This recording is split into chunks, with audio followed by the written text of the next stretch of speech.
The US Army is going to reduce the amount of ammunition its soldiers carry to 30% of their body weight. But why would they do that? There are very good reasons, at least some seem to think so. In this video, we'll unpack the shocking truth about why soldiers are now carrying less ammo. Since the early 1970s, the standard magazine for US assault rifles has held 30 rounds per magazine. But the Army's new M7 and M250 rifles come standard with 20-round magazines, effectively reducing the amount of ammo in a magazine by a third. So why the change? After all, in the post-World War II era, the standard magazine size had been 20 rounds, but this had gradually been abandoned, and by the 1980s, most NATO-produced rifles had switched to the larger 30-round magazine. The reason? Soldiers had a tendency to set the rifle to full auto and fire off all 20 rounds in one burst. They'd then have to reload another new full magazine to replace the empty one, leaving them unable to fire the rifle during the process. And while an experienced soldier is capable of changing a magazine rapidly, even those few seconds or minutes spent reloading a magazine instead of firing could make all the difference in a gunfight. As a result, the decision was made to switch to a 30-round magazine for the US's primary assault rifle, the M16. The 5.56mm M16 round was increasingly adopted by other Western rifle makers, and in 1980 NATO members adopted this round as its standard round, and the 30-round M16 magazine as its universal magazine. This was accomplished by means of the STANAG 4179 Standardization Agreement adopted by NATO in 1980.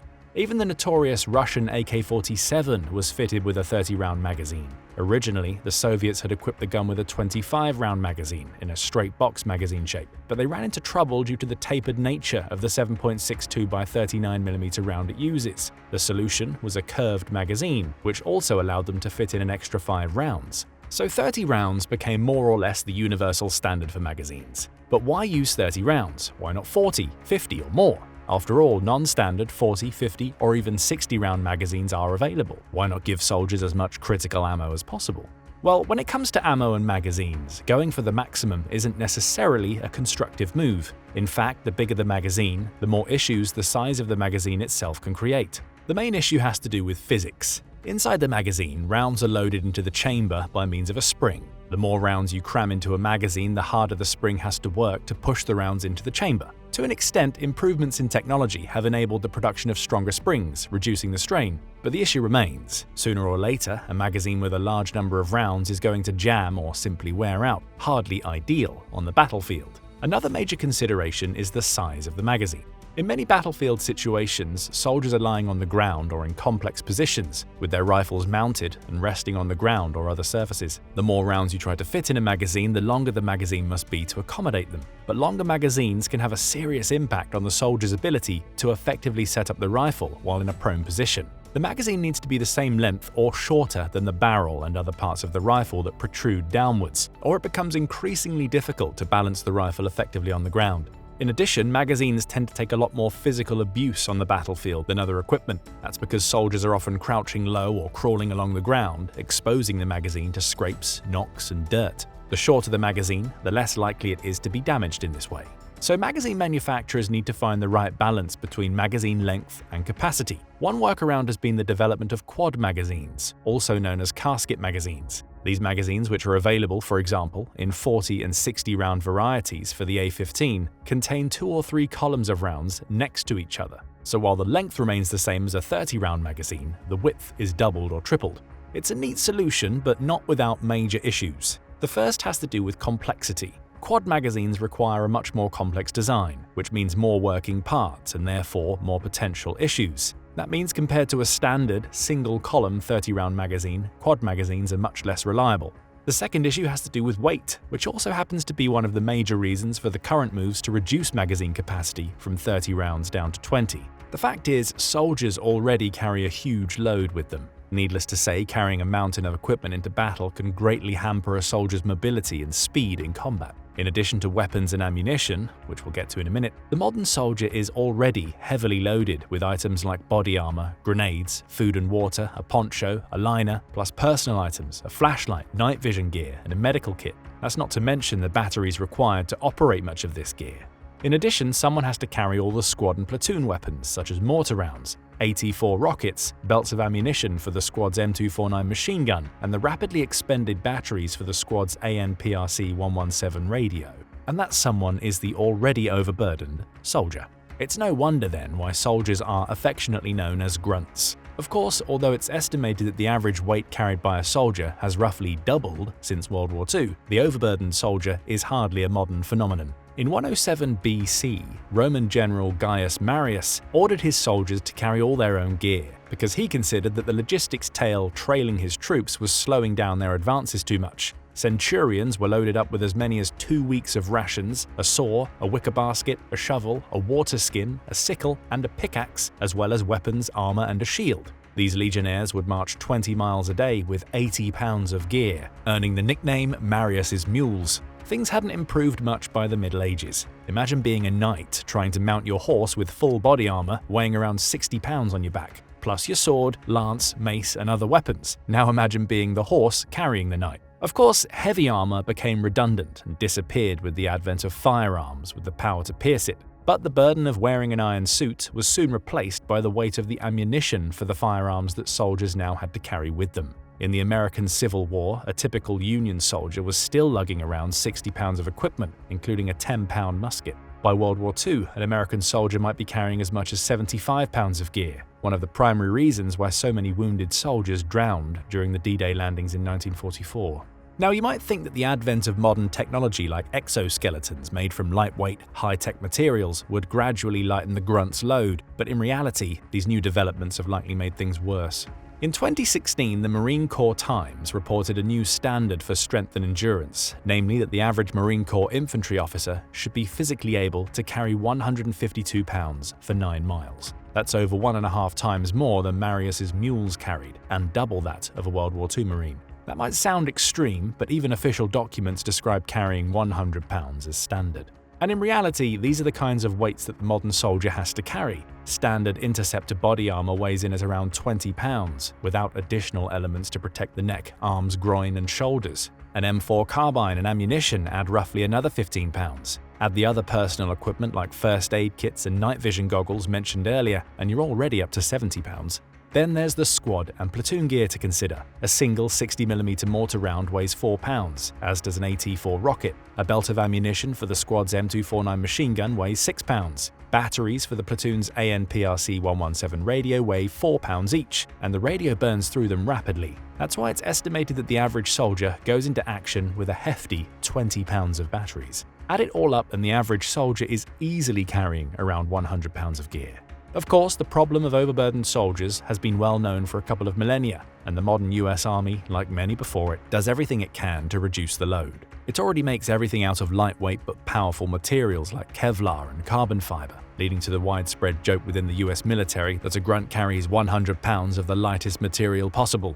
One particular area that the Army has examined as a way of reducing the soldier's load is to reduce the amount of ammunition that they carry. Generally speaking, the doctrinal amount of ammunition that a soldier should carry has been 7 30-round magazines, 1 loaded in the rifle and 6 carried on his body, making a total of 210 rounds. However, many soldiers carry 10 or more magazines, especially when heading into direct combat. The alternative is to carry drum magazines, which generally carry 50 rounds. However, drum magazines come with their own set of issues. They're mechanically complex, tricky, and time-consuming to reload, significantly more expensive than standard magazines, and are harder to carry around because they're a lot more bulky. It's much easier to fit 6 30-round magazines on your body than 4 bulkier 50-round magazines. And because the rounds are seated in a loading mechanism rather than seated under spring tension, they rattle around and make plenty of noise. Drum magazines also substantially increase the weight of the loaded rifle, which defeats the whole purpose of using these magazines to reduce the soldier's load.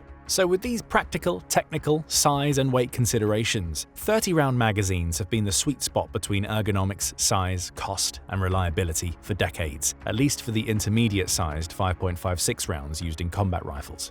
But now the size of these rounds is changing, a primary factor in the decision to reduce the size of the standard magazine from 30 to 20. At 6.8mm, the Army's new round, the .277 Fury for the M7 and M250 guns, is significantly wider than the 5.56 used by the older M4 and M249 models. That means you can either fit less of them than 5.56mm rounds into the same size magazine, or you need a longer magazine to fit the same number of rounds. Due to the impracticality of longer magazines discussed earlier, the Army has opted for the first option, carrying 20 rounds instead of 30.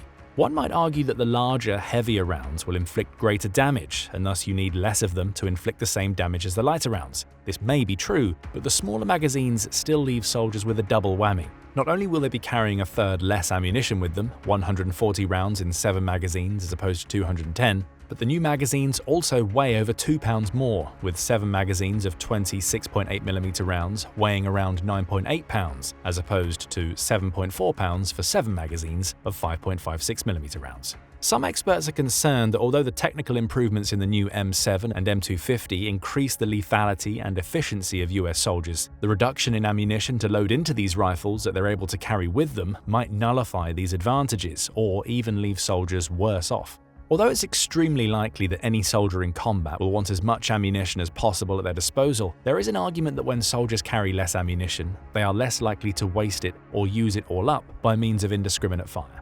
However, as discussed earlier, one of the main reasons for the switch from 20 to 30-round magazines in the first place was the fact that World War II soldiers tended to empty their 20-round magazines indiscriminately. Also, importantly, putting fewer rounds in a magazine means that in the heat of combat, soldiers will have to change their magazines more often, and on the battlefield, those pauses to reload could make all the difference between victory and defeat, life and death. This is particularly true in the US, whose military modus operandi has long been constant maneuvering backed by suppressing fire and fire superiority. Suppressing fire is not primarily about accuracy, it's about pinning down the opposition until the maneuvering elements can reach them and take them out. Less ammo means less firepower, and if fire superiority can't be established, the whole suppression and maneuver tactic becomes increasingly compromised and ineffective. What about just less firing? It is possible that in an age where conservation of all kinds is such a topical issue, perhaps the modern soldier would use his rounds more carefully if they were issued fewer of them. But it's probably more likely that in battle, soldiers will do whatever they have to do in order to survive and triumph, and that generally means firing as many rounds as you can, with conservation of bullets only a concern if and when you start running out of them. One area, however, where conservation has become a growing area of concern is within the budget of the Department of Defense, or DoD. Starting in the early 2020s, the DoD began implementing an overhaul of the US military, particularly with respects to procurements. With the cost of one of the new 6.8mm rounds rumored to be in the region of $12 each, it might be a bit cynical to suggest that one of the main reasons US troops will be issued 1/3 less ammunition is as a way to bring down costs. Cynical perhaps, but certainly not inconceivable. After all, it's not just rifles and machine guns that are being re-equipped with smaller quantities of bigger rounds. US tanks and artillery systems are also undergoing a similar process, but there's a big difference. Tank and artillery shells aren't used in the same way as bullets. While bullets are used for suppressing fire, with accuracy not necessarily of greatest importance, a tank or artillery shell is designed to violently destroy the target in one shot. It's certainly true that over time, tanks have come to carry ever less ammunition. M4 Shermans carried 90 rounds of 75mm, M6s carried 75 rounds of 37mm, and the modern Abrams carried 40 120mm rounds. Some of this is due to weight considerations. To carry 90 rounds of 120mm, you would be tripling the storage size and therefore to a great extent the weight of the tank. But just as important is that compared to the 1940s, the main gun of a tank today boasts pinpoint accuracy. The ammo is much more accurate, so you need less of it to do the same or greater damage. In terms of artillery pieces, they're also being fitted with less ammo up front, albeit also with bigger shells. But here, robotic or autonomous assistance is bridging the gap. In particular, we're talking about the M992 Field Ammunition Artillery Support Vehicle, or FASV. It's basically an armored magazine on tracks, which can be kept under cover and then rolled out to reload fresh ammunition to the artillery piece as required. While an M109 only carries 39 shells on board, the M992 can carry up to 90, making it a relatively simple process to triple that capacity.